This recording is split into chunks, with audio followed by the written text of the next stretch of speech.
Dole and Eric Dole. Hey, Kevin, good to see you again. Hi, Dan. Hey, Eric, good to see you again. Hello. Kevin Dole is a virtual services consultant and creator, and Eric is a photographer for home3d.us. And coincidentally, you can find home3d.us on the web at home3d.us. Wow, that was an awesome thought naming your company there, Kevin. Yeah, like to keep it simple. Simple. So before we jump into top 10 gear and accessories for Matterport pros, Kevin, how about telling us about home3d.us? Okay, well, I've been a lifelong photographer in various ways. Anything that's got film or nowadays digital sensors and lenses and so forth, I'm into, and I love following the trends and so forth. I spent 30 years as a television commercial director. A lot of it was focused on special effects, and then my latter years, I did lots of kids advertising. I did commercials for toys, Mattel, Hasbro, Lego, K'NEX, all those kinds of things. Mostly boys' toys, as opposed to the Barbies and things like that. About 15 years ago, I think I kind of aged out of that business, which is a normal sort of thing in that industry, because it's most of the ad agency people are in their 20s and 30s, and I turned about 10 years ago to shooting for real estate, both HDR photography as well as creating videos, since I've been making videos all my life. And when about 6 years ago, I discovered Matterport. Didn't know about it before then, and got a camera and started doing scans and 3D models. We now have 5 Matterport cameras. There's 3 of us on the team, myself, Eric, who's joined me in the last couple of years, and another gentleman named Gray Becker, who also is a Matterport scanner and also in his own right, a lifelong photographer. And he's taken interest in this and virtual tours. A lot of what we do is Matterport. I'd say probably about half of our business is traditional Matterport, particularly for high-end homes, Calabasas, Thousand Oaks, Malibu, California. And about 50% of our business is a combination of commercial work. We've done a dozen Best Buy stores. We've done Equinox health clubs and Petco stores and lots of big things. A lot of auto dealerships too. Those can get pushing 100,000 square feet. Most of what we do is with the Matterport Pro 2 camera. We occasionally use the BLK. We've never bought one yet because there just hasn't been enough work. But fortunately, in Los Angeles, it's a big enough market that there's several sources from which I can rent a BLK when I need it. That's the Leica BLK 360. Yeah, the BLK 360, exactly. So that's pretty much what we do. We've also got, in the last 2 years, a big growth area has been doing 3D Vista, what we refer to as hybrid tours, where we, like, for example, OrianaTour.com is a site for a winery vineyard in Central California. They have 1,000 acres. It's a large ranch. They have a huge winery, barrel buildings where they age the wine, 6 guest houses spread around the acreage and big vineyards and so forth. And we capture all that with aerial and ground panoramas, combine it all in 3D Vista, along with, in this case, 12 different Matterport models of the different buildings, and create a virtual tour that really expresses and allows people to explore the entire 1,000 acres. And are you doing these, is home3d.us doing these 3D Vista tours for your company as well as other photographers across the United States? As well as others, yes.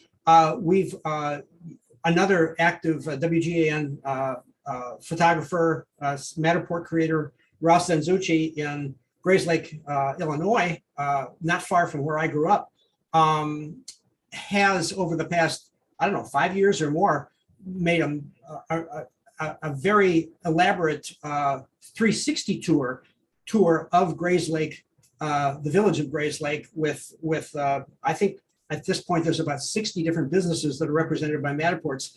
And he came to us about a year and a half ago and said, I'm kind of at my limit in what I can do with 360 tours. So I want to convert this over to 3D Vista, which we did for him. And actually, we're going back to work on it and add some more features in the next couple of weeks. We've also done things for a number of Idaho, Pennsylvania, Virginia. In fact, let me do this, because you've been on WGAN TV Live at 5 a number of times, is refer our viewers, our listeners, to previous shows where you do deep dive in 3D Vista, best practices, examples. Ross Ansucci has been on WGAN TV Live at 5 talking about his awesome project. And I think what I want to do is I want to jump into today's show, but just kind of tee it up that today's show is inspired by two of your posts in the We Get Around Network forum. Great rechargeable 360 lights for Matterport Pro 2 or Theta ZX scanners, and best iPad Pro battery that you found for large Matterport Pro 2 scans. So that was really the impetus. I was, so what else? What other gear and accessories you're using? And just for context for our viewers, Eric has done an awesome previous show, WGAN TV Live at 5, 25 plus tips for scanning large spaces with a Matterport Pro 2. And Eric, you and I had started to talk about some of the gear. So it seemed like it would be great to do a show focused on gear.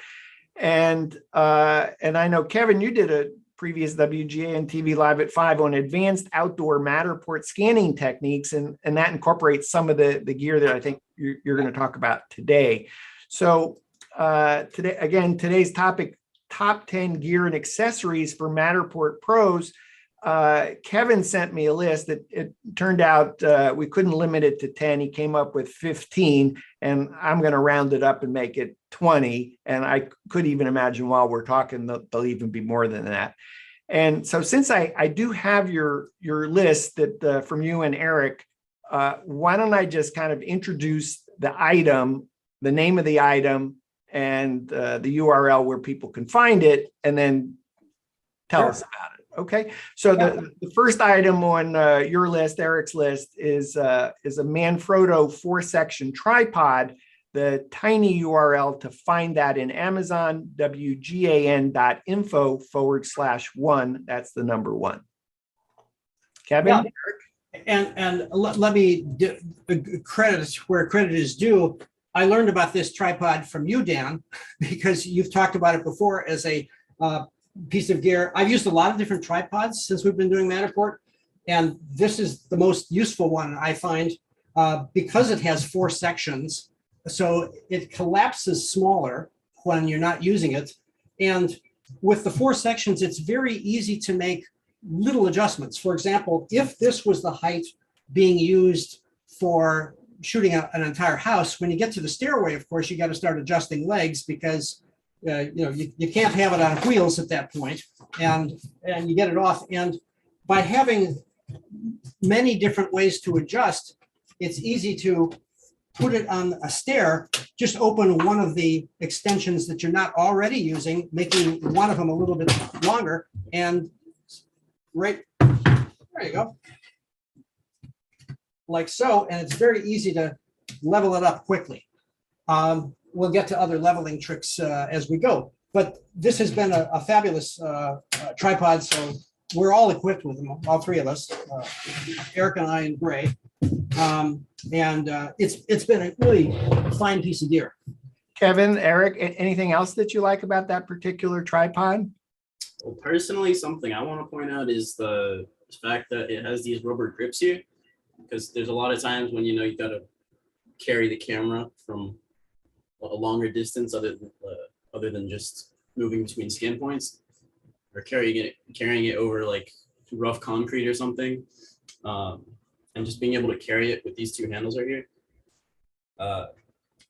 is More just comfortable, yeah. much more. And also you just have a firm grip, and or you could even carry it like this, anywhere is comfortable.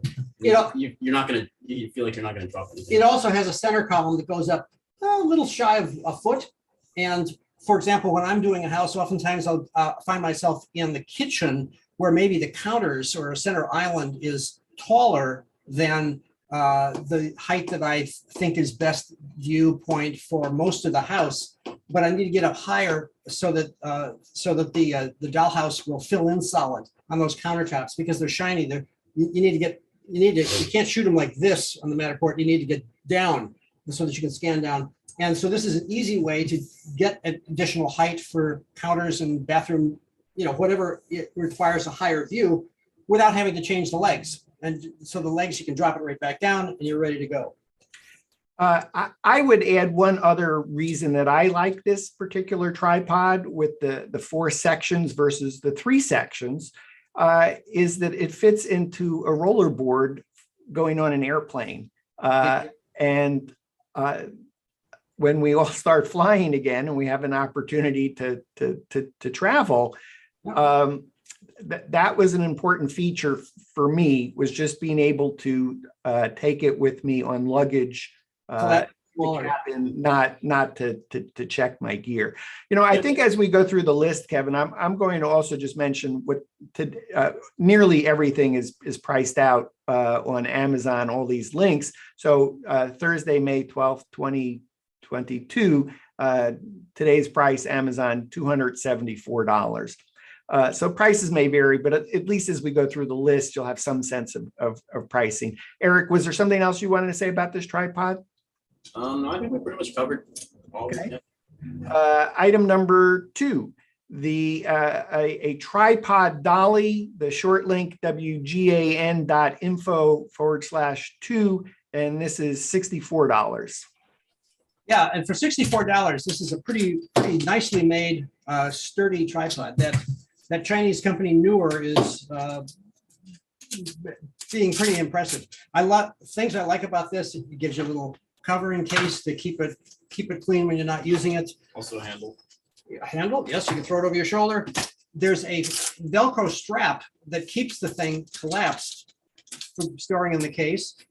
You pull that strap off just like that, and it's up ready to roll.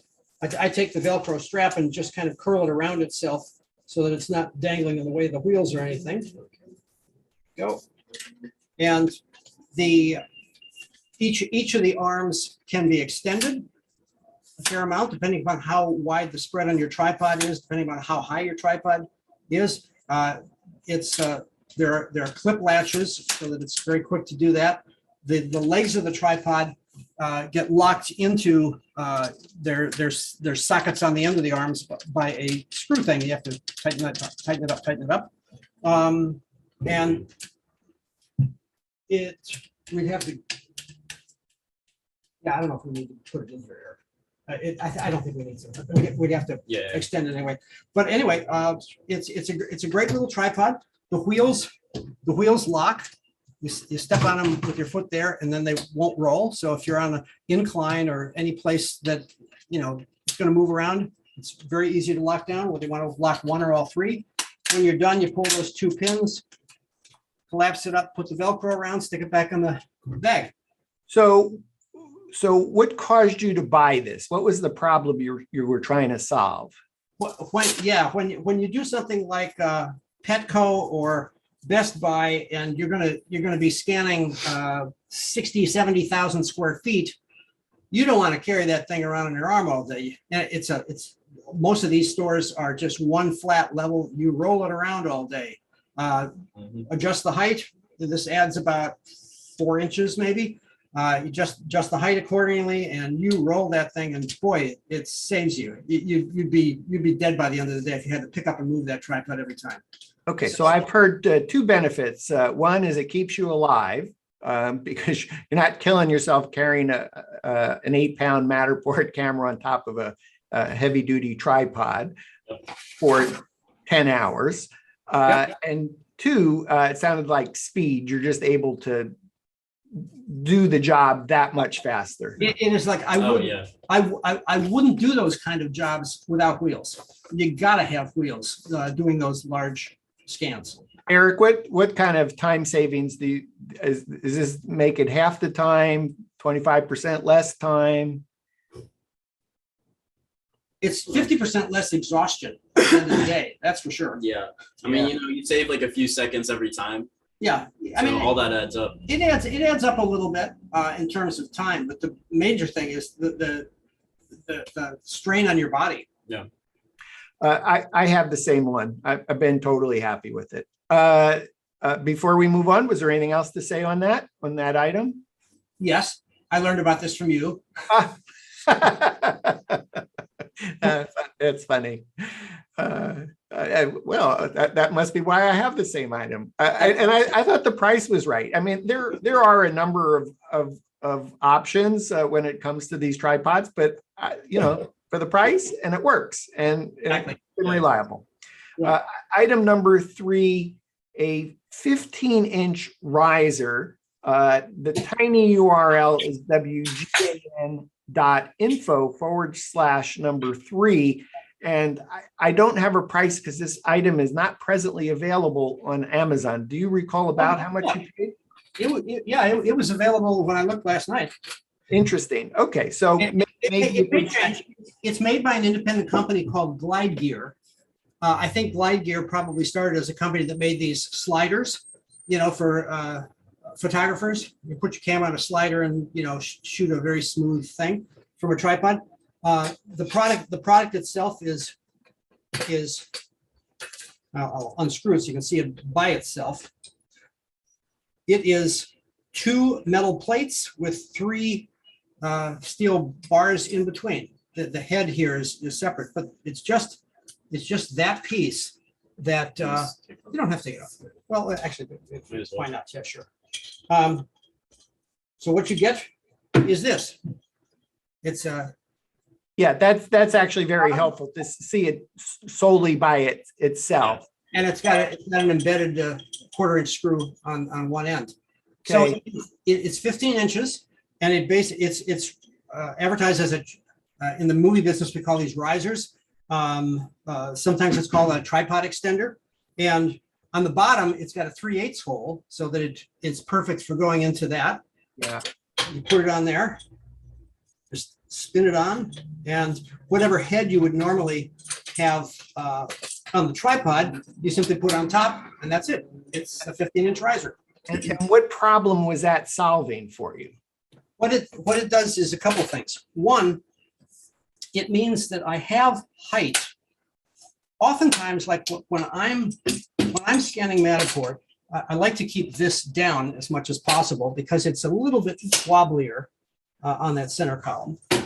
But when I'm shooting Matterport on this tripod, I usually take the bottom one and I extend it about 7 inches or so, depending upon the house and depending upon the height of the ceiling of the particular house.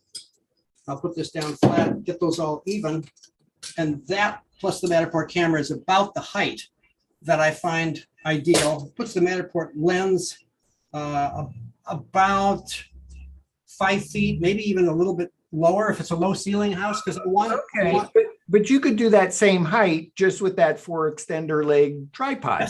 Yes, but if you did, the spread would be considerably wider. The spread, if this was removed and these were extended, the distance between the bottoms would be a lot greater. So the riser creates a much smaller footprint so it's easier to navigate through a tight house or hallways. Exactly. Or Tight hallways, sometimes you have to have a door. Scanned something yesterday, a fraternity house at USC yesterday, scanned, and there were communal bathrooms that were so tight, and they wanted to have a scan. It was for construction. They wanted to scan even inside the shower stalls and the stalls and the bathrooms and stuff, and all these doors propped open with floor. what are you trying to say? I'm trying to say this. Doorstop? Doorstop on the floor. Well, doorstops stuck in the hinges and stuff to keep the things apart. We had very narrow spaces to move between, and if the tripod was spread large, you just can't do it. Also on stairways, if the tripod legs are not as far apart, it's easier to work up a narrow staircase and extend one down Mhm. and accomplish it. I just find that it's number one, much easier to work with a narrower spread on the bottom. It's still all the stability you need for the Matterport. Also, this is a great, you just put your hand under there and lift, and it's a very easy way with center of gravity centered to lift up and move around the tripod, as opposed to grabbing this to move it to the next spot. So, Much so easier. I've heard two solutions, and the first, I know I've had the exact problem you described, 3 doors at the end of a hallway, and which door you're kind of going to keep open, and the tripod is too large and it's creating a problem. Yeah. And second is being on narrow staircases. Yeah. And then third would be just the making it easier to move around. Are there other reasons why this 15-inch riser has been helpful? Now there is. Let me introduce the Tactical 360 Lite, $70, short link wgan.info/7. That's number 7. So what is that Tactical 360 Lite, and how does that work with that 15-inch riser? We were hired at one point to scan a building for remodeling or refitting or something like that. I got to the site. I got to the site about 5 o'clock in the afternoon. The sun was going down about 6:30. The building had no electricity at all. There was no power. There was no way to turn on any lights. I had to scan the thing using an LED lantern that I carried through the whole place, but it was a pain in the ass because every time either I had to hold the lantern above the Matterport camera, or I had to put it on the floor, hope enough light would spread. I mean, it was a real kludgy sort of thing. We got it scanned. The exposures were very low, but we got it scanned. They had the data and so forth. But particularly on corporate industrial sort of things, you end up with little storage rooms with no lights, no power, nothing. And the Matterport camera, in order to gather data, has to have some light. It doesn't need a lot. It's very good in low light, but it needs some. Anyways, I had actually, over the past recent months, contacted 3 different companies that custom build LED lights, because I figured, wouldn't it be great to have a light that could be right in here and would shine 360? Lo and behold, I go on Amazon one day and I see this. It's a fairly new product. It was about 3 months ago I found it. It has 4 LED panels around the outsides. It has a knob at the end that is a dimmer, so you can make it any, up to the highest or to the lowest. It also has a push button that you can set if you want to light only 1, 2, 3, or 4 of these. But here's the amazing part. We've been using this for years, and guess what? It fits. It won't quite go in. However, there's enough bend in these that if you push it in the middle, you slide it down, it'll go right in the middle. And it has a magnet at the bottom, so it grabs right on. And there's your lit room when you have no power. So that has 4 lighting settings. It's a dimmer, so you can crank it. It's a dimmer. So do you find make it as much as you want? is there the right place to set it? Is it half? Well, you can see by just turning on the Matterport camera, because you'd use this if you're in a room that basically has no power and no lights. Yeah. Or if the light was so low, you simply wanted to augment it a little bit. So most of the time, I think you'd probably crank it up all the way, because although this looks very, very bright on screen, and it looks very bright if you look straight at it, of course, the amount of light that actually falls on the walls is not as much. Okay. So does the fact that there are vertical black bars blocking the light, does that cast any kind of shadow into the Matterport shot? All 4 of these panels are omnidirectional. They throw light every place. So this, But the you can see with my hand moving around here. riser, the 15-inch riser Right. bars are blocking the light. Eric, Here, I'll take some. Here's a wall. As I Yeah. move around, you can't see. nothing. Yeah, Any- got it. Yeah, that works. Okay, The source is so flat. awesome. And then, So How- close, it doesn't capture the shadow. I'm sorry, excuse me, Eric? Just also, I mean, yeah, it's just because they're so close together, it doesn't really cast any shadow at all. No Yeah. shadow. And then No. how long will this light last? I haven't run it to its limit yet. It is rechargeable, and it is only rechargeable.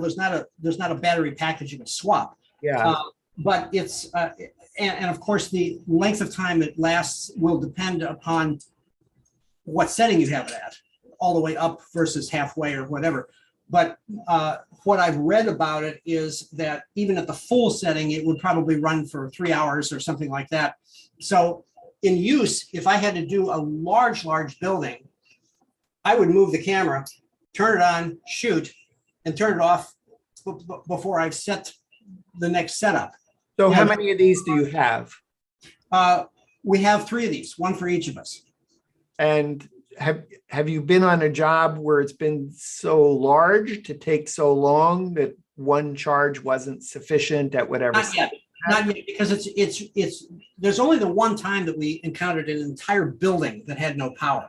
Usually we run into a dark storeroom or a dark closet, some sort of an electrical cabinet or something like that. I can imagine for an insurance claim documentation where the house is burned down, showing up, there's going to be no power, but But there's every probably once in a no while, trouble. I know I showed up, realtor didn't tell me, oh, by the way, the utilities have been turned off, and it turned out she didn't know either. So I don't think we have on your list anything for cold, but I guess I was wearing a jacket that day and I was okay. But I was just lucky that there was sufficient lighting coming through the windows to Right. light the space. But certainly if you're going to go, this house did not have a basement, but had it had a basement, that would have been an awesome solution, this light. Okay. So is there anything else about this 360 light?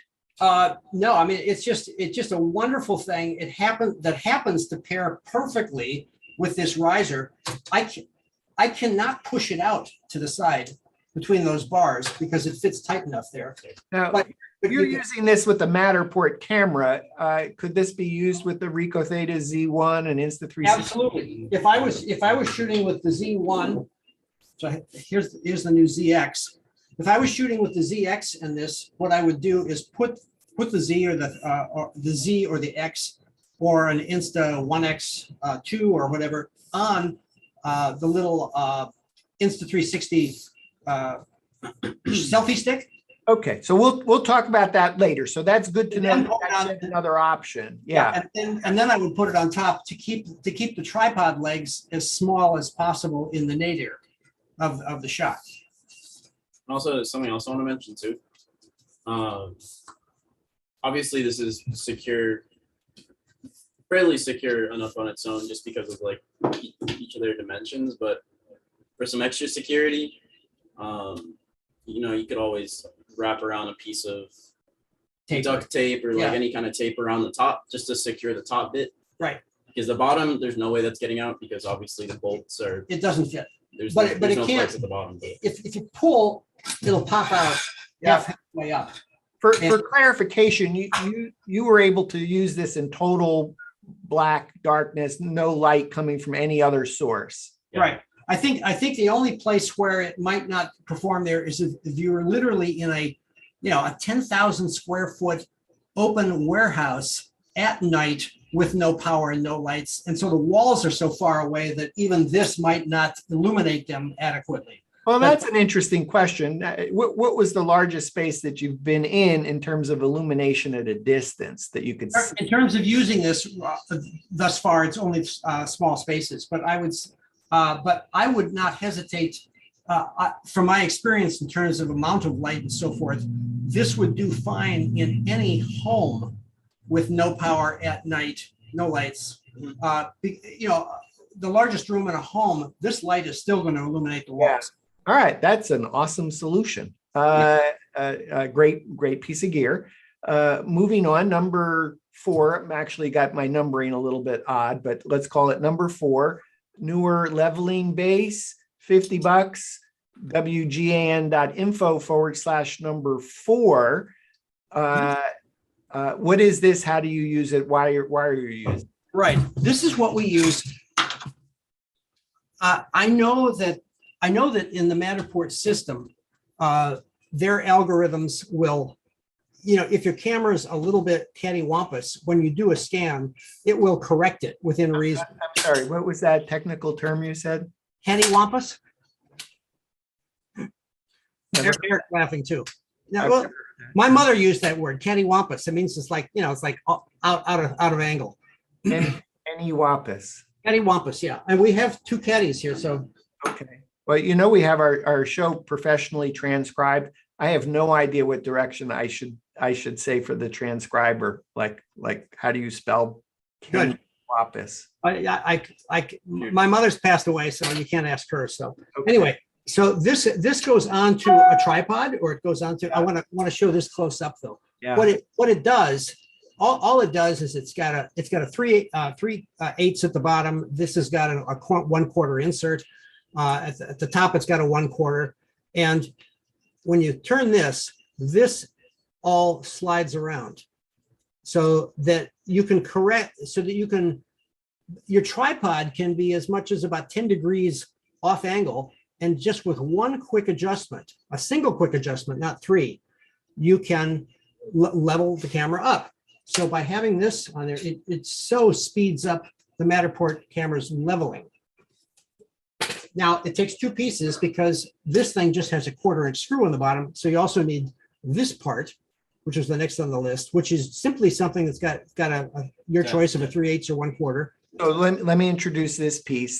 This is the quick release Arca Swiss clamp, WGAN.info/5, number 5. It's $23. So you're using this in conjunction with the newer leveling base. And the purpose of this is to put the Arca clamp on top, is to add the Arca clamps that you need for the Matterport camera. Okay. Yeah. Well, the bottom. Kevin, that's interesting because I have something that's similar. It's called a gem tune. Mm-hmm. I'll make up a number for this. I'll call it WGAN.info/22. It looks like we have the same. It is the same, except in your case, it's all in one piece. I don't know. Maybe I bought it as 2 separate pieces and put it together. I've had it so long, I just don't remember. No, it actually feels like it's one. I think it's one piece. Mm-hmm. Maybe it's sold separately. I think it's one piece, but it's doing the same thing yours is. Yeah, it is doing the same thing. Yeah, but I think this happens to be one piece. So that's interesting. So yours is a Hogue. Is that pronounced right? HAOGE. Mm-hmm. It's called Hogue 64mm quick release Arca Swiss, and this is a gem tune. It says DY60i. Again, I'll put a link in this for WGAN.info/22, and maybe you could compare the 2. I know I've been happy with mine. Sounds like you all have been happy with yours. Yeah. I'm going to guess the combination of the 2 pieces you have are still less expensive than this. And I know you mentioned Ross Anchucci. He had told me about this one years ago, and this is how I ended up getting. That's great. Yeah. And where did I learn about it? We Get Around Network Forum, WGANforum.com is just, people like us sharing like what's working because we're trying to solve a problem. Eric, what are you trying to show us there? I'm just giving an example of the amount of articulation that you can get out of it. Okay, so why not use a ball head instead of this plate and quick release? One of the safety features of this, as opposed to using a ball head, is that its movement, loosen it. Its movement is limited to about 10 degrees. So even if you let go of this when it's loose, it doesn't tip enough that it can knock over the tripod. There are ball heads. Tighten that up. There are ball heads such as like on this mini tripod that we sometimes use. This has got a typical ball head, and it has a lot of movement. And if that came loose, it would knock over your whole rig and take the camera down with it. Yeah. Because of the amount of movement that it has. Yeah. So I think what I would add to that is there are many professional real estate photographers that swear by a ball head that have been using the DSLR camera, then go buy a Matterport Pro 2, thinking that they're going to do the same quick movement. And I would add the same caution that you have. Matterport adds the same caution. If you're a professional photographer and you're totally used to using a ball head and that's working for you, okay, be super careful. But for anyone else that's thinking about, like, how do I quickly change the articulation, is that what you call it? Of the Matterport Pro 2 3D camera, get the solution that Kevin and Eric are showing. And that may save you thousands of dollars in not having your Matterport camera tip over and break. If it does, we do have a member in the We Get Around Network forum that will give you a deal on repairing your Matterport camera, but that's not where you want to end up. That's a different show that we've done. Is there anything else to talk about the combination of these two?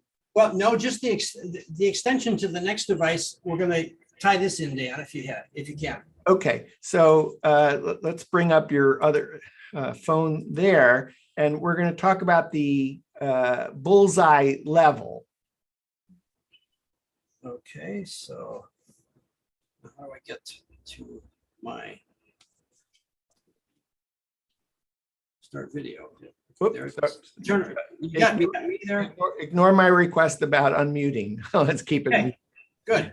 Sorry. Now, what we use in conjunction with everything that we were just talking about is a large bubble level that is double stick tape, like Gorilla double stick tape. Oh, I'm sorry. I didn't tee this up properly. Okay, go ahead. The bullseye level, $7, wgan.info/6. So is there a little sticky on the bottom of this? No, there's no sticky on it when you buy it, but I carry around at all times a roll of Gorilla brand double stick tape. It's transparent. It's like a thick tape, gummy sort of stuff. It's really, really sticky. And just put a little of that on the bottom of this thing. I'll add that to the list. We'll call that wgan.info/23 Gorilla double-sided tape, and we'll get a link to that. We want to make it super easy for you to just get to the item and be able to find stuff. So that's what you've used, and that double-sided Gorilla tape worked okay on the top of the Matterport Pro 2 3D camera. I would not recommend this, but I can tell you that sticks so tight that you could lift up the Matterport camera grabbing this. If I could get a good grip on it. Okay. It's really tight. If you can't, we'll recommend you to a member that We Get Around Network forum that does camera repairs, Matterport Pro 2. Exactly. Now, so that's cool. The whole point is to be able to level your camera as quickly as possible. When you move to a new spot, the ground may be irregular, and you can see I'm hoping, hold and stay there. You can see the bubble level. You can see that there's a big bubble. You just center it in the middle of that center circle, and leveling your camera literally takes 3 seconds. Every time you move to a new position, if the floor is irregular, if you're on stairs or whatever, if you step back, if you could, please, so we can see you. Towards your backdrop there. Your head's cut off on our shot. The shot, much better. So I'm going to ask you about what I use, and maybe we'll toss what I'm doing away. But I'm using a Stanley Torpedo level, wgan.info/20. The number's 20 for $10. So the reason I use this Kevin, Yeah. Eric, is that I find that if you put it on the top of the camera and you get your bubble level, and then you turn your camera 90 degrees, it's not level. Right. So I got to then kind of do that and then come back and do that until I kind of have it level. With that one bullseye level, does that solve it as long as you put it in the right place? What we're doing is so much faster. Yeah, because it levels on every axis. You hold this so for a second. You grab the camera with one hand, you loosen that base that allows you to move it around in place. Yeah. And then you look straight down at the bubble level, lock it off, you're done. So One- is there a place to put the bubble level, or is it so that you essentially get both directions You get X and Y. Here, I'm going to move it to a new location. I loosen the bottom. I move Yeah. it around. I put it in the middle. I lock it off. It's done. And X also- and Y are set. X and Y are perfectly set in one movement. one movement? Okay, much better. Okay, and you saved money because my solution was $10, and then I had to kind of jog it back and forth. Yeah. Eric, you were about to say, and I can't see you. If you could, yep, that's great. Thank you.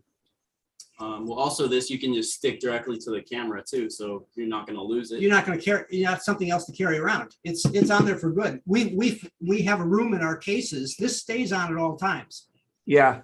I got it because yes, I've had it slide off the top of the camera where I forgot that I had it up on the top of the camera and it slid. Okay, much better solution. Gee, for the likely Matterport company people that are watching, is there any reason that, like, this bubble shouldn't just be built into the camera to begin with? It should be No. built in. Yeah. Yeah.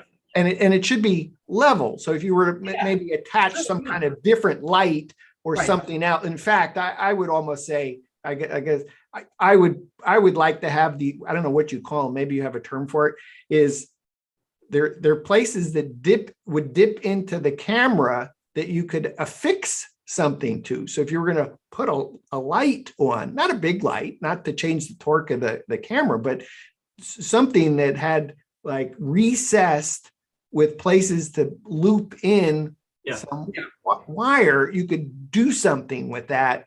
Yeah. And then have this bubble light just be at flat so that you could still put something on top of the camera and it's totally flat. Yeah. So I guess we're just thinking like, well, gosh, we really needed a bubble level.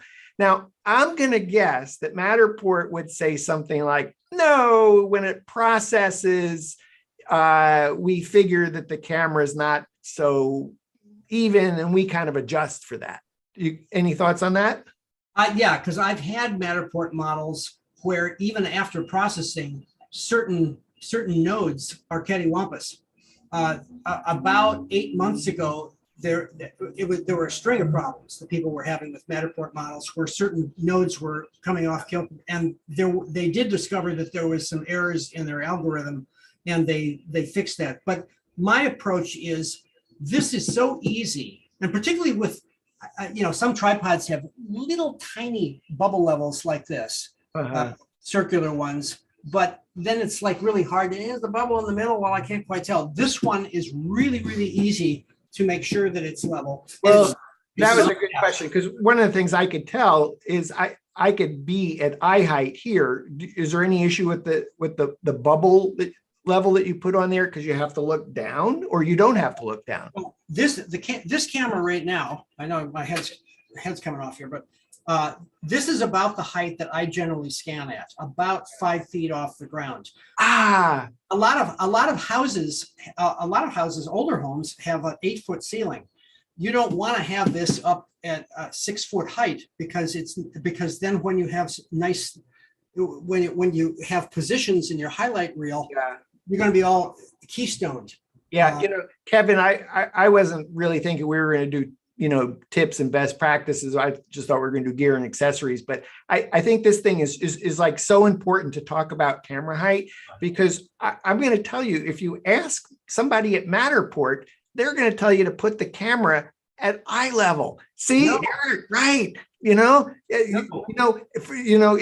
everybody watching, there are three heads going like this. No, don't put the camera at eye height. And it's also like, it's a nightmare just looking at a Matterport space when you're like, When everything's all keystoned. Yeah. it's like you, let me see if I can get my focus back here. Maybe my back in focus. No. There we go. It likes to focus on your background because there's so much Yeah. content there. So you really want to enable the viewer to look forward, and by putting the camera height down, it's actually much more natural, either on an iPad or a smartphone or a desktop, rather than looking down. And I think there's so many wonky, I'm going to use your term, Kenny Wampus looking Matterport tours, because the people who were originally saying this at Matterport, they weren't photographers, they were engineers. And so they're just thinking, well, let's just tell people to put it at camera height. Anyway, I'm off my soapbox.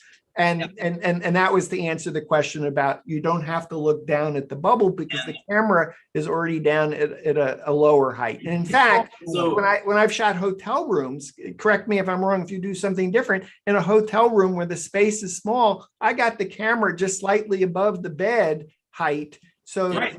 What I consider doorknob height, so that it actually makes the hotel room look a little bigger. Rather than in this tiny spot, and you're looking down even from the height that you have. So I'm nodding to doorknob height. Yes. Also, I want to make clear too that the eye level height we're talking about is between 5.5, 6 feet, because obviously not everybody's the same height. So No, I find the best height for the camera is someplace around 4.5 to maybe 5 feet. Yeah. And if the ceiling is 12 feet, that means, if the ceiling is an 8 foot, like a house built in the 50s, chances are you're going to want to have the camera near 4 feet, halfway between the floor and the ceiling. If it's one of these houses that's got 12-foot ceilings, then maybe I'd bring it up to 5 feet. For our viewers, if you disagree, please, We Get Around Network Forum, WGANforum.com. Tell us what height that you're using and why you disagree. But for everyone else, it's like, well, what should I set the camera height? Lower than you expect. and also I want to point out too that this height is all this what we're talking about is best suited for getting the best visual results. So because it's obviously a different process if you're capturing data to be put into a CAD program. You're going to want whole nother topic, whole nother thing, but just want to make clear that this is to get the best visual result. The walkthrough experience. Yeah. Which is important in retail real estate. That's what's king. Awesome. iPad case. Want verticals within what you want, the most attractive view of a room to portray all verticals as parallel rather than keystoned one way or the other. Yeah, lower camera height. If you're unsure, make it lower. If you're still unsure, make it lower. You'll be really happy. Yeah. iPad case with handle strap, WAN.info/8, $20. Yeah. What is this? Why are you using this? What problems does it solve? Well, one of the main problems actually was, actually several. One, this includes a strap. So if you need to move your camera, you don't have to hold your iPad. Another is that it's an extremely protective case. So if you happen to drop it or bump it into something, most likely it's going to, the iPad's going to be okay. Got rubber bumpers on the corners. Yeah. And the construction of this, to make it as durable as it is, it's in 2 pieces. So there's a plastic base with a rubberized outer piece that wraps around it, and then you put the iPad in there, and then this goes on top, and then it locks into place with these clips on the sides. Do you, Eric, or do you use the kickstand on that at all? Do you ever use the kickstand? I do sometimes. I personally haven't, just because I haven't had a Can situation you where. show us? Can you Oh, show yeah. what I'm talking about, asking Yeah. about? Yeah.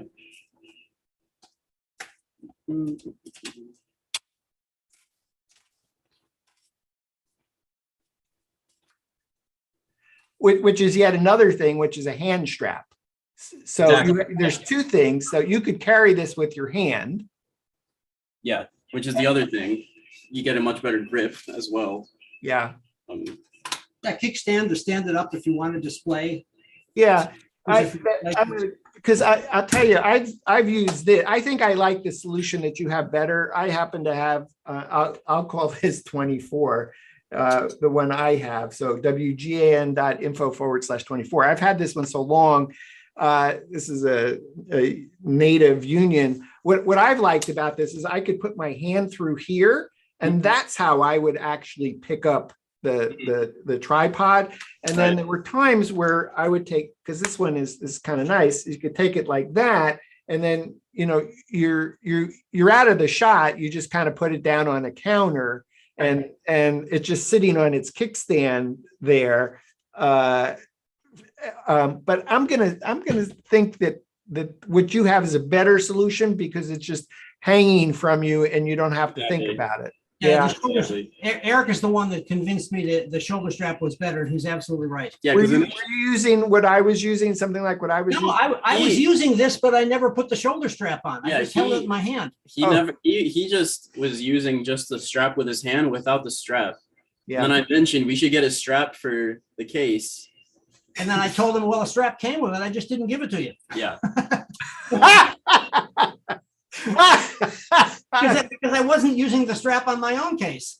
And, then he said, hey, this strap is great. Yeah, and he's right. So I put it back on mine now. Like I was pointing out too earlier about the tripod, when you're carrying it around, you don't need to be carrying your iPad with you. It's just hanging next to you. So Yes, I think that's a better solution. Yeah. And I'm going to say, if you go to wgn.info/8, because the question is, well, I have a iPad 8, an iPad 9, an iPad 10, and whatever. The great thing I think about Amazon is it gives you the same case in the different size options. Right. exactly. So as long as you know which iPad you have, you can say, oh, well, that's the one I want, but I want it for this iPad. And these manufacturers tend to make these things in different sizes. The other thing is, just so you know, when you go to Amazon and you look at this exact item that Kevin and Eric are recommending, there are bazillions of these cases. So if you care to look around and look for other options, there are plenty of other options. There's lots. But Eric and Kevin have done a ton of Matterport scanning, and they're really happy with this one. So, sometimes it's not worth reinventing the wheel. You just okay, they're pros, they're doing it. They're doing tons of spaces and it's working. And I'm guessing, Eric, you haven't had any problem with where you go, oh my God, this is my $1,000 iPad and that strap just broke. There's been a few times when I've had to hold an iPad just with the basic, Apple case or with no case at all. And I was terrified the entire time I was going to drop it. It's so slippery, by itself. And also because you need to be looking at the entire screen the whole time. So, grabbing it by the edge is not most ideal. And also another thing I want to point out too is that the handle can rotate as well. So, however, whichever orientation you want to look at it. Yeah. So correct me if I'm wrong. This saves you from your $1,000 iPad, Yes. reduces strain on carrying your iPad, reduces the logistics of carrying your iPad and your Matterport Pro 2 camera and figuring out how you're going to carry both. And you don't have to think about it because it's just hanging from you and it's always with you and it's there. Yeah. So let me move into the next item, which is probably in conjunction with this, a 25-watt power bank, fast charge, wgan.info/9. That's number 9, $31. What do you got for us? Yeah. Real quick, sorry, one more thing Yep. about the case, real quick. It does have a compartment for the pencil as well. The Apple Pencil Yeah. So I for, just want for to markup. point that out as well. All right, awesome. Let me tee it up again. 25 watt power bank, fast charge, wgan.info/9. That's the number 9, $31. What do you got, Kevin? And what is this thing and why did you get it? This was great when we found it. We've done a lot of large spaces, things like Best Buy stores and Equinox Health Clubs and Petco stores and things like that. And when you're out there, when you've got to scan 40, 50,000 square feet in a day, this thing has a heck of a battery in it. It doesn't always last all day, but it comes very close. It's amazing, the battery inside. And I presume that's probably 2/3 of the weight of these boat anchors. And there are 2 batteries in there. Okay, well, there you go. That's probably most of the weight in there. But the iPad doesn't last as long. As soon as we start a big scan, we will turn down the brightness on the screen as low as we can. But even at that iPad's going to run out of power before this thing does. And so if we have a lunch break, if we break for lunch, we can plug both these in and get some charge back up. But so how are you carrying this? How's Eric? Eric, how do you carry this? So this is, yeah. Go ahead. This handle that we were talking about earlier. I can't see you though. I do want to see you. Thank you. So this handle that we discussed earlier on the case, this battery pack just happens to perfectly fit in that little slot. So instead of your hand, Yeah. instead of your 4 fingers, so you just You put that in tighten it down, and then there you go. there it is. And what's the chance of that sliding out? It doesn't. It's tight. Yeah, It's especially it's in there, especially because when you're holding it. What I always do is I literally just hold it. You hold the battery. Yeah, I just hold the battery where my hand would be, and it's good enough. And if you Okay, but what about hanging from your side there? You're going to lose your battery? Nope. Hasn't happened. also another thing is that when this is plugged into the iPad, that's also another level of security as well, because You've never duct taped this in. You haven't used No, never. Gorilla tape or anything. No. Okay. But we haven't needed to. Okay. So this is awesome, which is another reason to get this particular case with this particular battery, because Yeah, you can use exactly, it yeah. the two together. Now, when you Let me tell you a couple of things about this device. Number one, you got a button on the side, you press it. I'm sorry, I can't see you. Can you? Oh, sorry. There we go. Okay, It's got a case that reads out the percentage of charge it's carrying. I like it. Yeah, so it has 2 USB 1 ports Yes. and a USB mini, and most important, a USB 3. micro USB. Yeah, a micro USB and a USB 3. What's important to know about this, because it's in the literature, but you got to dig for it. If you use this kind of a cable, this has got an angled USB 3 on both ends. Yeah. We're using the newer iPads that have USB 3 plugs Yeah. on them. If you draw power from this battery on the USB 3 port to your iPad, Yeah. it's running Quick Charge 4.0, the latest thing. And the bottom line is that it will charge your iPad twice as fast off this port than even using the other ports. So you want to connect your iPad using USB 3 to the iPad. It doesn't matter whether your iPad is Lightning or USB 3. So when you bought this power brick, power bank, Yeah. did you have to source a special cable to go from your Well, iPad to this? Yeah, you can, if you type in on Amazon, I didn't find the link for that, but if you type in on Amazon, you can get this cable, which is a right angle. If you want the right angle thing, I mean, you don't have to, you can have a straight as well. It's just USB 3 on both ends. That's the important thing. USB 3 on both ends. Unless your iPad has a Lightning cable, and then you'd need a USB 3 to Lightning. USB 3 to Lightning. Okay, so I'm going to make the USB 3 to USB 3 cable, wgan.info/26, and a USB 3 to Lightning to be wgan.info/27. So I'm trying to make it easy for those watching the show that you can just like go to the link and you can get the cable that you. The critical thing is the USB 3 port on this device is both for charging it and for charging other items from it. And the power output from the USB 3 port on this battery pack is much stronger than on all the other ports. So we've gotten to the point on a big scan where the iPad basically is down to 1%. It's just about to die. You can plug this in, continue your work, and even though you're continuing to use the iPad, this will charge it. It'll go 1, 2, 5, 10%, 20%, 30%, even while you're using it. So this one is, I'm looking at the specs, 30,800 mAh.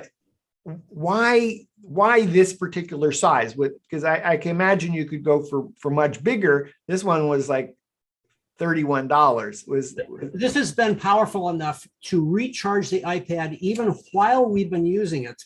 And it's a 25-watt power bank. Most power banks are something like 5 or 10 watts. This is a 25-watt, and it has Quick Charge 4.0 on the USB 3 port.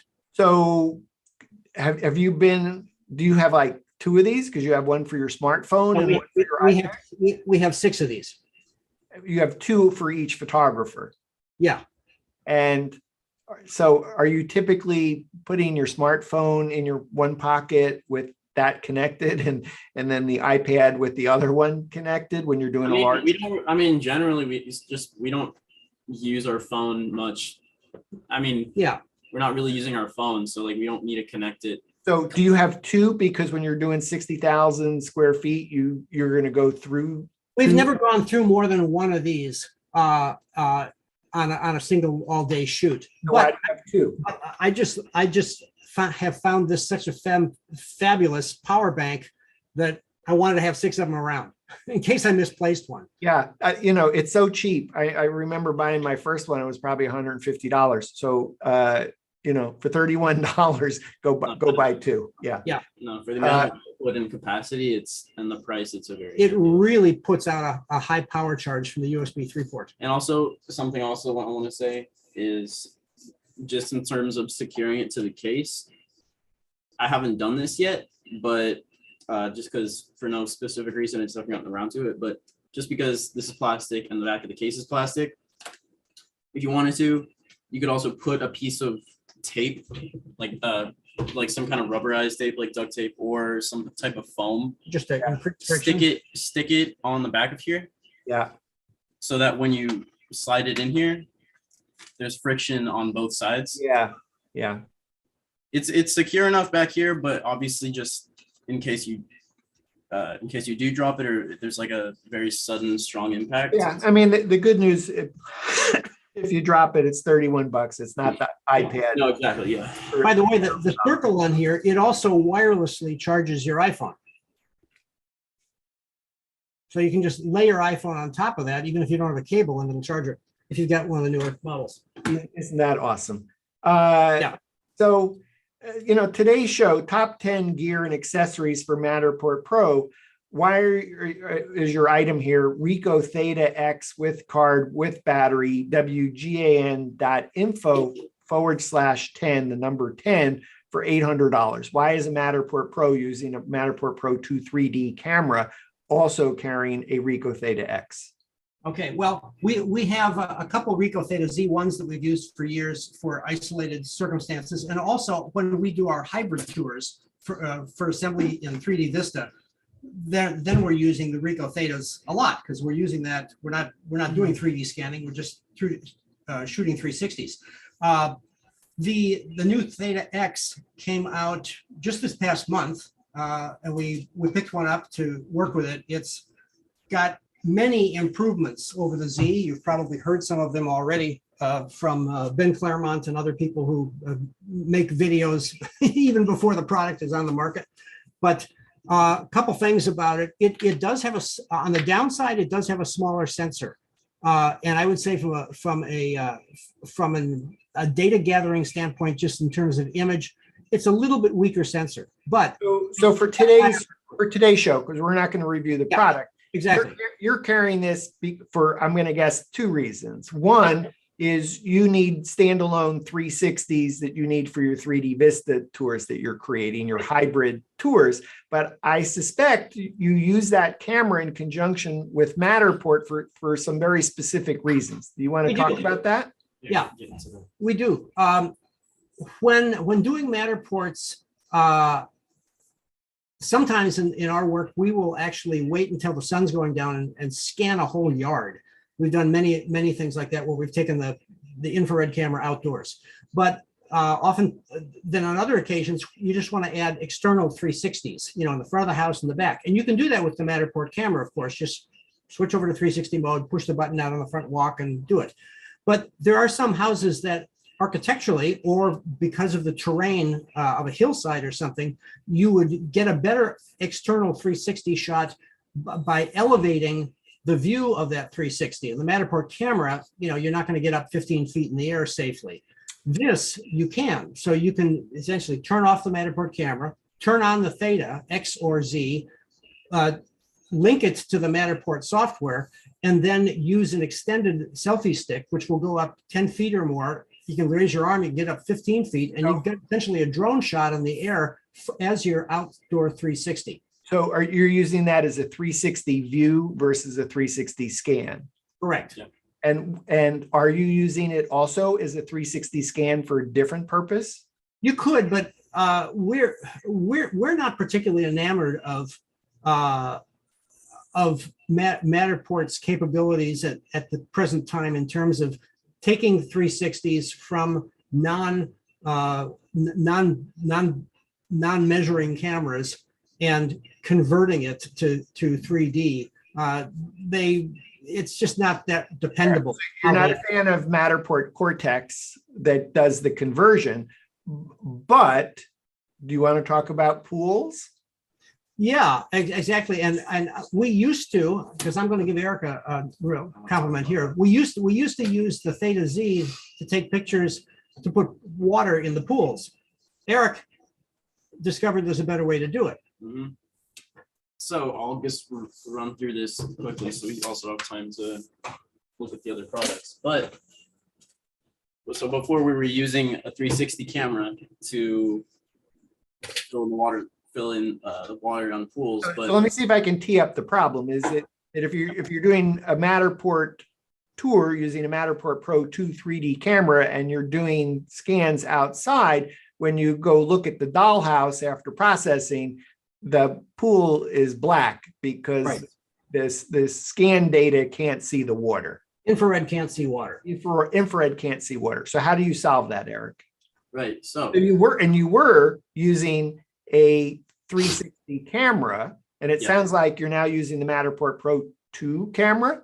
yeah, Yep. so we're remove the other camera altogether.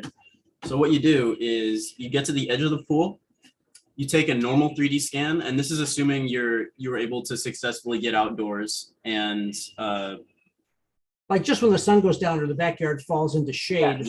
Yes. so you take a scan right at the edge of the pool, a 3D scan. Mhm. And then right after that, don't move the camera, leave it exactly where it is. Do not move it. And then switch it to a 360. So you're only taking a 360 360 scan. view, taking Yes. a 360 view, not capturing scan data. No, Okay. with the Matterport camera still in the same spot. Take a 360. So you have the 360, and then right after you capture the 360 view, then place it on the map and convert it to 3D. 95% it'll place it right on top of the 3D scan that you did right before, and it'll fill in a portion of the pool, and then you just repeat that process. Repeat that process. Why is it important to have both a 360 scan and a 360 view shot without moving the camera? So the Cortex, the Matterport Cortex, has a much easier time of matching Ah, the photo and the visual data with what is already, because the panorama is exactly the same. All right, this is awesome. Thank you for sharing that. So again, Eric did this awesome show on 25 tips for Matterport pros, talking about swimming pool and other like big problem challenges and how you've solved it. I'd love that you've come up with yet a new workaround, and that means you don't actually have to buy a separate 360 camera like the Ricoh Theta X or Z1 or Insta360 ONE X2, but I'm hearing you, Kevin, that you like it for providing an aerial shot where you might not pop the Matterport camera up 15 feet somehow, some way. Okay, so that's cool. So I think we're up to the next item, which is the compact tripod, wgan.info/11. That's number 11. This is $60. Why do you need to have this little tiny tripod? There are occasions that come up where a regular tripod is just too big or too small to properly get the Matterport camera where you need it. Couple odd situations. I've used these often in, I do a lot of very high-end homes, and some of those, sometimes these master bathroom suites can be 800 to 1,000 square feet on them. I'm not talking about the master suite. I'm talking about the master bathroom suite, just the bathroom part. They're gigantic, and they have a jacuzzi tub and whatever, and places for people to sit around the jacuzzi tub and so forth. And there are sometimes situations where the most attractive view of something doesn't, the tripod's just too big and it's in the way. And so you can take the Matterport camera, put it on here. It's got an Arca clamp right on the top of it. You put the Matterport camera right on there, and this, is a way to get the Matterport camera into a position for data collecting purposes or just for an interesting viewpoint. There have been times, for example, when I've used this to get the view, the view that you would have if you were sitting in the jacuzzi. Yes, I completely understand that, because I've shot bathtubs because the jacuzzi was positioned in front of the window, so it's a beautiful view of a vista of some sort. But right. I didn't use a tiny tripod, and now I realize I should have, because I would have done a better job collecting scan data, so I wouldn't end up having a bathtub that looked black because it lacks scan data. Is this tripod, is this sufficient for holding a Matterport Pro 2 camera so it's not going to take a spill? It is. Well, if the legs are nodding, yes, no problem. I've not taken a spill with it. The legs, you can twist the end and extend them or not. Gotcha. So it can go very small or large. If I have the Matterport camera, if I need it really down as low as possible, like this, then there are clamps so that you can extend these out and spread them further. Yes. So that you can get the legs wider. Because if I'm needing to work really low, then I always spread those legs out. This looks great. It's $60. It's almost it's like a no-brainer. Lets you get an amazing shot, the view from the bathtub. Have there been other times other than shooting in a bathtub? Yeah, I'll tell you. I had to do one car dealership at night. Nobody's there. I was given, a key that let me into all these different buildings and so forth, master keys. And in one service room, in one service building, there was a kind of like a parts department connected to the service building, but they had not given me a key to the parts department. I could get into the service building where all the bays were, but I couldn't get into the parts department. And they wanted the whole thing scanned. And I got nobody I can call, and it's like 1 o'clock in the morning. But I found that there was an open window through which parts could be passed from the parts department into the service bay. There was no walk-through door, but there was a window. And so I could and that window itself was about 4 or 5 feet deep. There was a big counter space, so they could throw a muffler up there and slide it out to the service side. And so I put the Matterport I scanned right up to that counter window. Then I put the Matterport camera on this little baby and did a couple scans across the counter. And then I pushed it out of the way and slid my body through into that part of the building grabbed the tripod and continued from there, but it got me through this little window way. Okay, glad it worked. We're going to call that the tripod to use for bathtubs. And Yeah. because there's not too many times I think the rest of us are going to face that other. Probably not.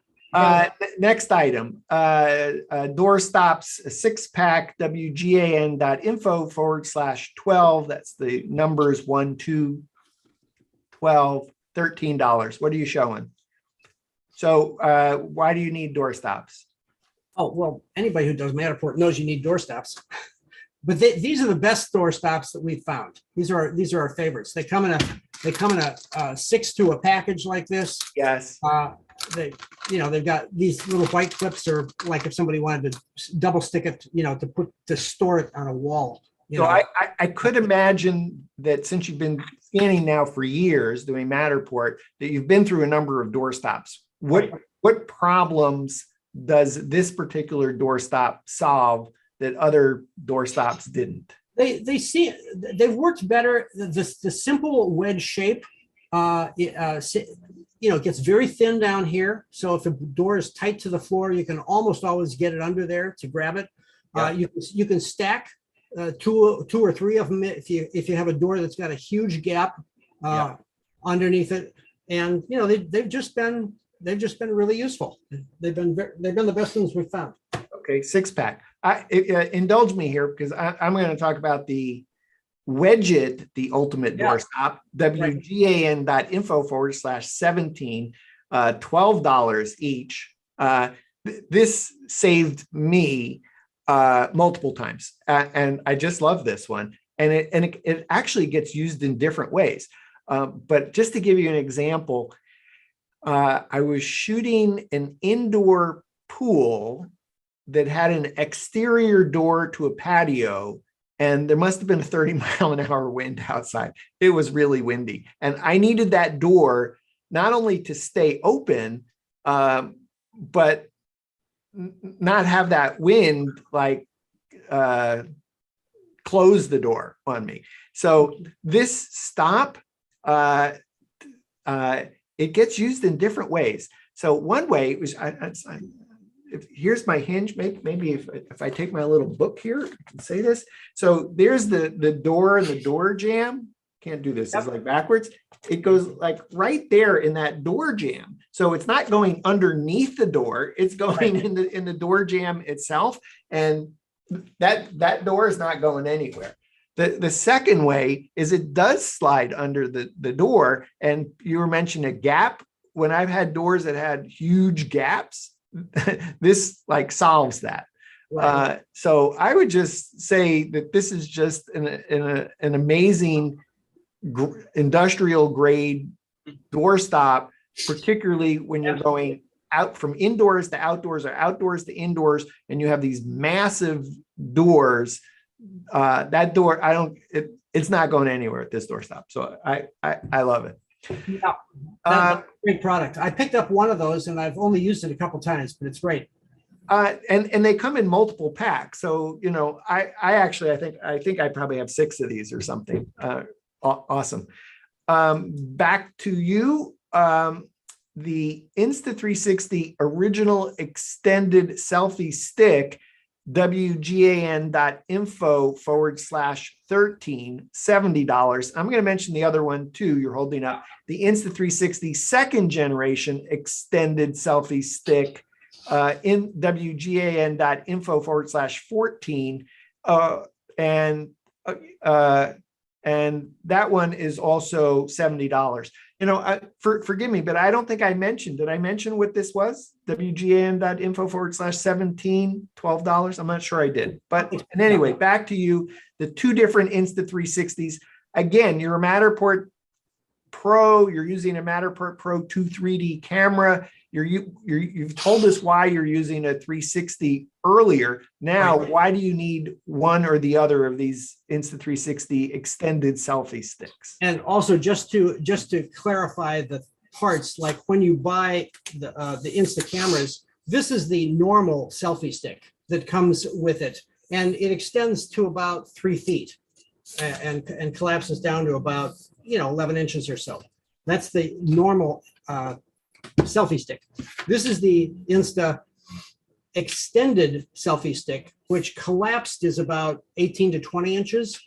And it has, I think, 9 sections that come out. And It's still going. I don't think I can get Oh, the whole thing in there, but it's, you can kind of see it almost. But it extends to about 9-10 feet, something like that. And it's all carbon fiber. It's the joints are just pressure fit. You just pull them out. This is the second generation I'll talk about in a minute. The first generation I still prefer for many situations because it's lighter. It's This is where you're talking about doing a hybrid tour with 3D Vista. You have a Matterport. Yeah. Now you have a 360. Now you have an aerial 360 because of this. exactly. I can hold this over my head and I've got that camera at least 15 feet in the air. Okay, so what's different about the second generation? One thing to know about this one is the joints come out to a certain point and they just kind of pressure fit at that point and won't go any further. So the locking is just pressure. For this stick to be stable, you almost have to extend it all the way. You know, you need it's either 2 feet long or if it's 10 feet long. Okay, and the second generation? The second generation, you can extend it to any degree you want. It's much heavier grade carbon fiber. It's more rigid. It doesn't bend as much when you get the camera way out at the end. Okay, does It's it heavier in your hand too. does it lock at each joint? Yes, it does. Is there There's a twist. you twist it to lock it? Correct. Okay. And so you Collapse can- it. I'm just afraid that you're gonna kill Blinker or Stuffy No, by no, accident. no, Your no. Eric's 2 cats that are there someplace.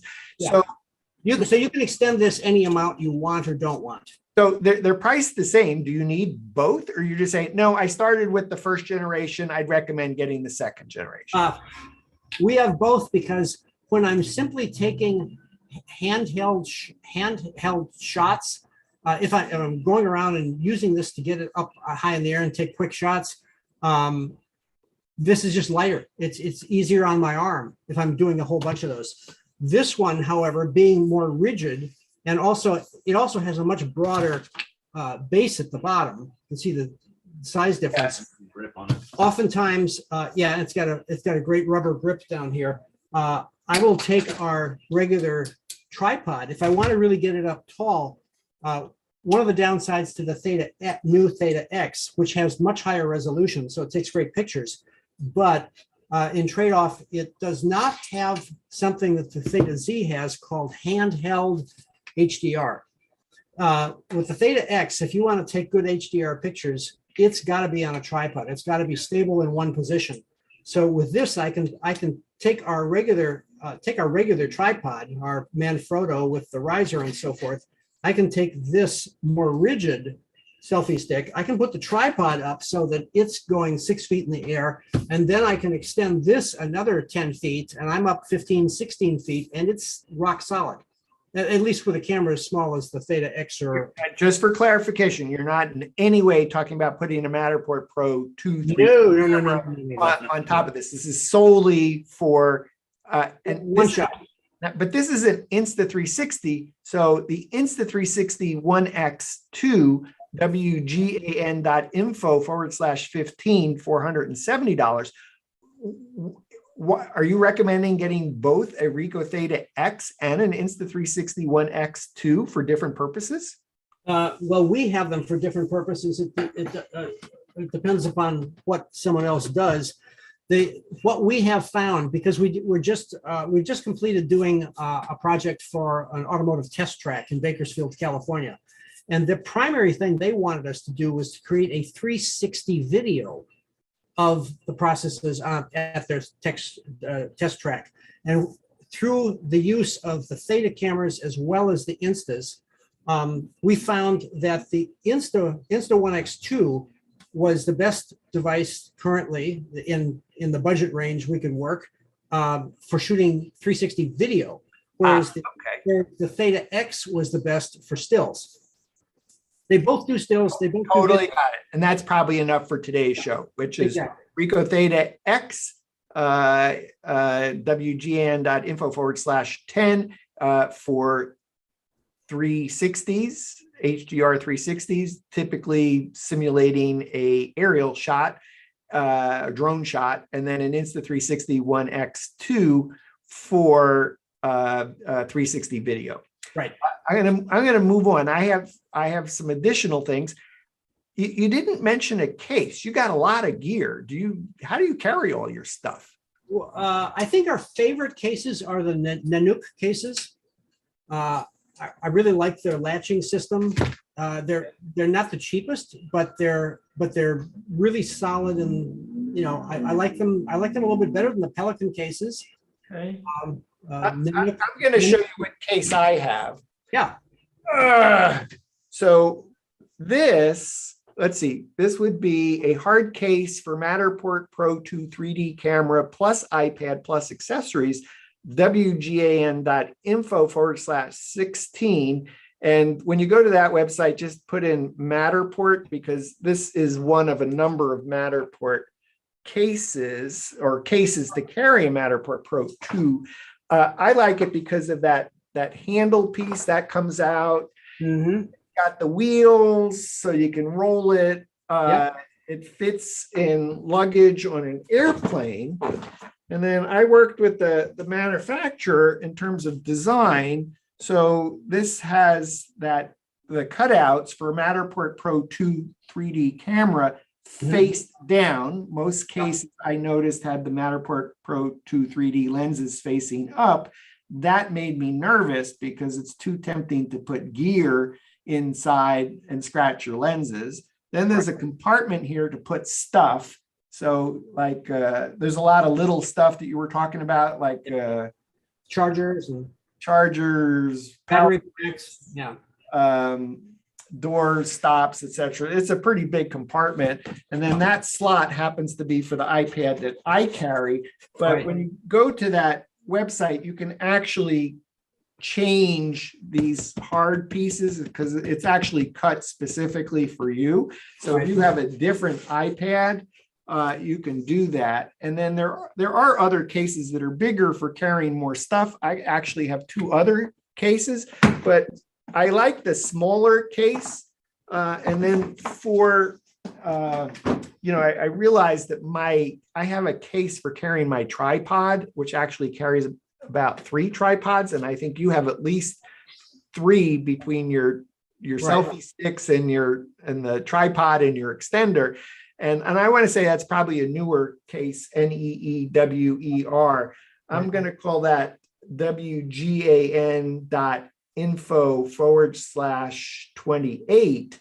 I'll call it my tripod case. I have it in the trunk. I always keep it with me. I always try to keep stuff that I don't have to bring in the house, just in the car. You can carry a tripod separately, but it just looks way more professional when you show up in this nice case and you got your rollerboard and you got your tripods all, you're not carrying this like all this odd pieces of gear. It just fits into 2 things and you're done. So that's what I had on case. Did you have any other comment on cases that you wanted to talk about, or? Actually, I mean, just for other little stuff, I want to actually show this. This is actually from Harbor Freight. And this same case is also on Amazon under different manufacturers, different brand names. It's all the same case, but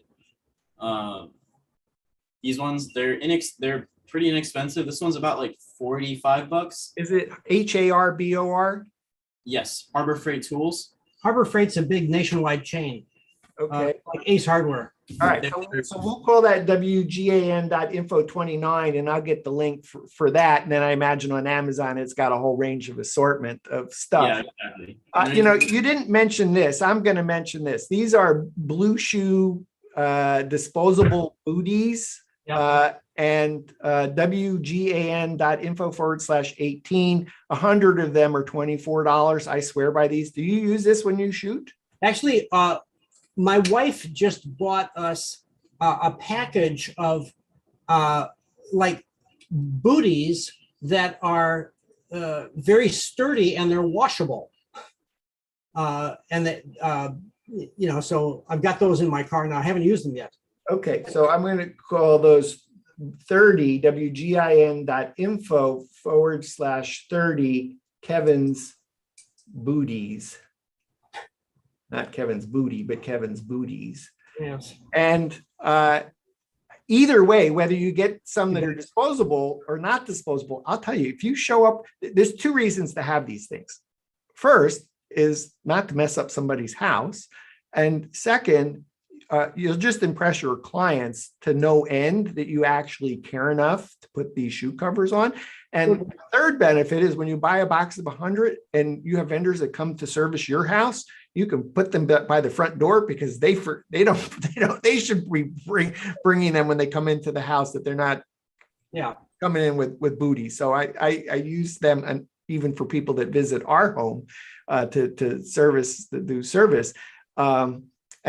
Anyway, I shot a historic site wearing these, and just that fact alone, that I had respect for the historic site, meant that the gatekeeper of that particular site gave me additional access to places that nobody goes, and that was only because I was wearing these booties. I highly recommend it. Let's see. This is probably silly. A large binder, box of 24, wgan.info/19, $7. Why pinning back curtains? So you got the door open and the wind and the curtains are fluttering. Does that ever happen to you? Absolutely. Yeah. And I think the last item I had, it might be silly to mention this, because we're talking about top 10 gear and accessories for Matterport pros. Why would I, bring up the Matterport Axis in this conversation? I just want to say, if you're right at the beginning of your journey and you don't have a Matterport Pro 2 3D camera and you're looking for training wheels to get started, you might do 1 or 2 or 5 scans with this just to see, do you like the process of scanning?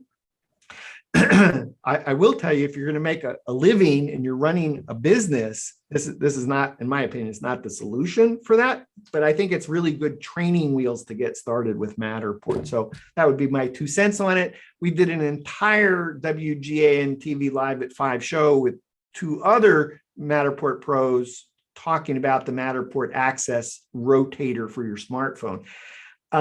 Kevin, we started out saying we were going to do top 10 gear and accessories for Matterport pros. We actually hit 30 that we've talked about today. Is there any other gear or accessory that we haven't talked about that you have, that you use, that you really are excited about? We should just make sure we talk about it. There's another handy thing to throw in your car. Plug it into the cigarette lighter and you can recharge if you're someplace without power. That's unusual, but you could do a house where the power's off and you can recharge stuff with one of these. And they're cheap. They're only about $30, $30 or less. I have one, and I'll tell you why I love that item, because we put that in the, I don't know what you call this, some box.